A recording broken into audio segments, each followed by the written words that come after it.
আর আজ ফের সন্দীপ ঘোষের পলিগ্রাফ টেস্ট। আরজি করের প্রাক্তন অধ্যক্ষ সন্দীপ ঘোষের ফের পলিগ্রাফ টেস্টের নোটিশ সিবিআই এর।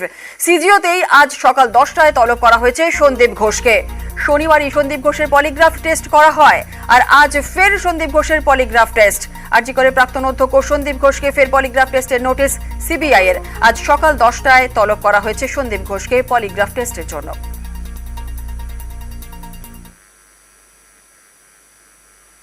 সিজিওতে হোমিসাইড সিটের তদন্তকারীরা, সিবিআই দফতরে সিটের তদন্তকারীরা, নথি নিয়ে সিজিওতে সিটের সদস্যরা।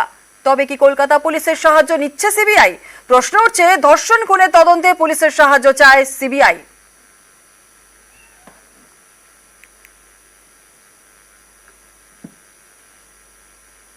টেলিশিল্পীদের প্রতিবাদ মিছিল, ইন্দ্রপুরী স্টুডিও থেকে সেই মিছিল।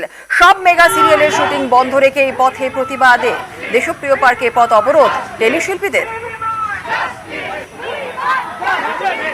আমরা এখনো জাস্টিস পাইনি, তাই যতদিন না জাস্টিস পাবো আমরা রাস্তাতে যখন সুযোগ পাবো নেমে পড়বো। টেলিভিশনে যারা রেগুলার কাজ করেন এবং টেকনিশিয়ানস যারা রেগুলার কাজ করেন তারা সবাই নেমে পড়েছে। বিচার যদি এবার আমরা না পাই, তার মানে ধরে নিতে হবে বিচার কোনোদিনও পাওয়া যাবে না। যে ক্রিমিনালগুলো আমাদের মাঝখানে হেঁটে বেড়াচ্ছে, ঘুরে বেড়াচ্ছে, শিক্ষিত মোড়কে বেঁধে দিয়ে তারা ঘুরে বেড়াবে এবং আমরা ইনসিকিউরিটি থাকবো। তাই সমস্ত শিক্ষিত অশিক্ষিত পুরুষ মানুষ এগিয়ে আসুক, লড়াইয়ে নামুক, বিচার হোক।